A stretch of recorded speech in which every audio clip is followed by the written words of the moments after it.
Sarah got a report of a tiny owl blocking the road.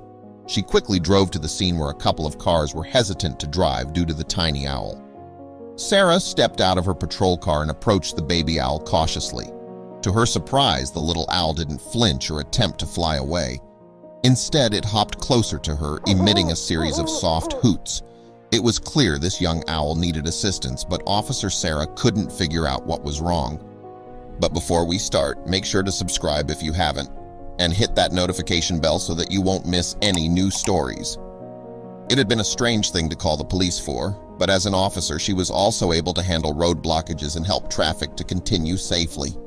Though first, she would try to get the bird off the road. It would feel simple enough to do, or so she had originally thought.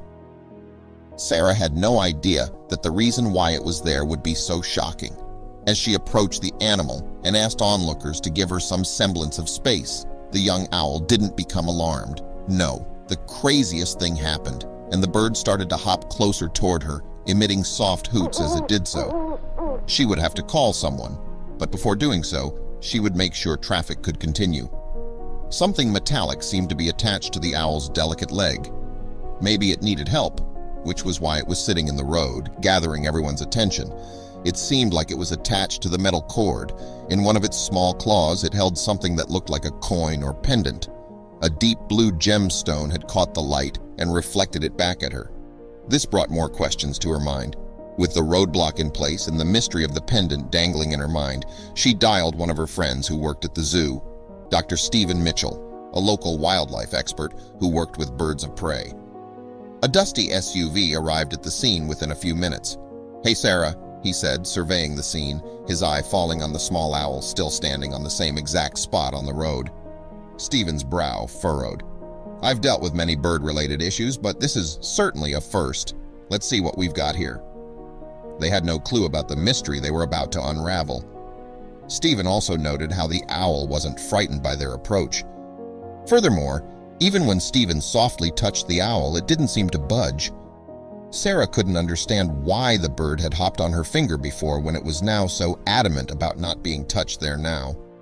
Dr. Stephen Mitchell, his face lined with intrigue, suggested a gentler approach. "These creatures are sensitive," he whispered.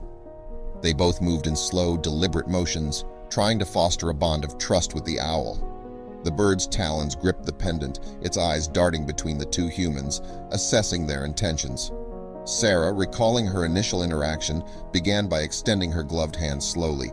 The owl, recognizing her, hopped onto her finger, still clutching the pendant. With Stephen's guidance, they carefully maneuvered to examine it. The owl's occasional hoots and flutters were a testament to its anxiety, but they remained patient. The pendant's metallic sheen finally came into full view, revealing an intricate design and markings.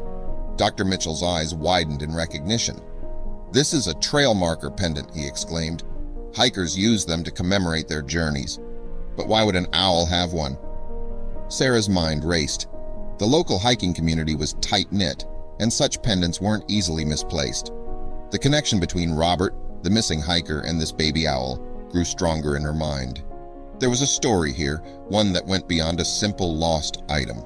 They needed answers, and they had the first piece of the puzzle right in their hands. Determined, Sarah and Dr. Mitchell delved into the pendant's potential origins. The local hiking community, with its traditions and tales, was vast.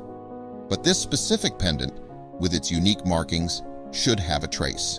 Their efforts paid off when they stumbled upon a picture of Robert, the missing local hiker, proudly holding up a pendant that matched the one in their possession. The realization hit hard.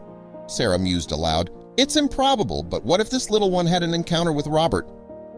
The family reminisced about Robert's hiking escapades, painting a picture of a man deeply in tune with nature.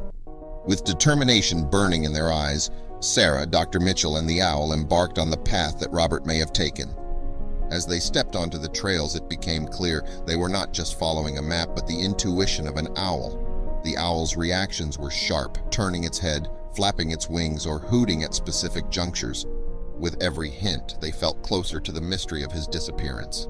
Sarah and Dr. Mitchell's respect for the owl grew exponentially. This creature, initially seen as a mere bearer of a pendant, was proving to be an intrinsic part of their journey. Hours of trekking led them to a secluded clearing.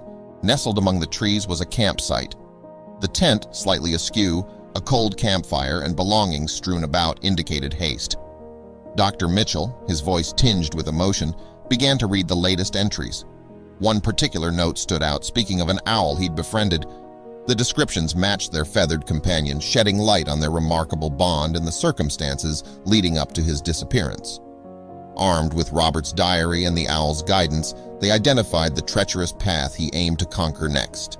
The map indicated steep cliffs, hidden crevices, and unpredictable terrain.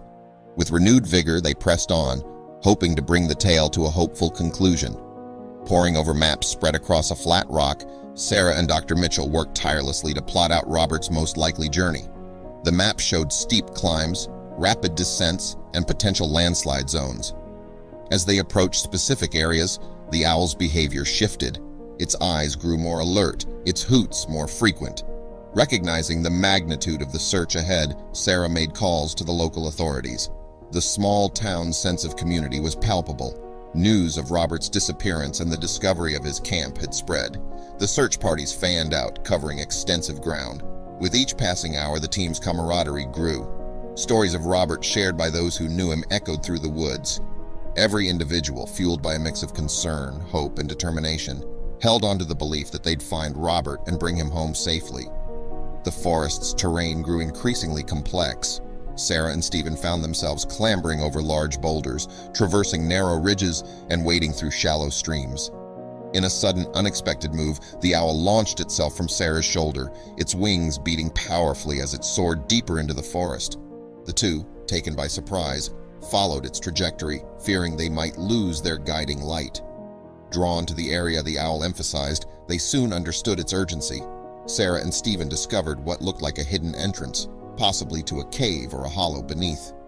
It was masterfully concealed, easily missed if not for their feathered guide's insistence. The entrance, though narrow, beckoned them. It promised answers, but also hinted at the possibility of despair. Taking a deep breath, the duo, accompanied by the owl, decided to venture inside, hoping to unravel the mysteries the forest had guarded so closely. The cave's entrance was narrow, demanding a slow, calculated entry. The moments that followed were a blur of emotions. Sarah and Stephen rushed to Robert's side, offering water, warmth, and words of comfort. Tears flowed freely, as relief and gratitude overwhelmed them. They had found their lost hiker against all odds. As Robert regained some strength, he began to recount his ordeal. He spoke of his deep connection with the owl, how they had met, and the events that led to his unfortunate entrapment. It became clear that the bond they shared was unique, almost mystical.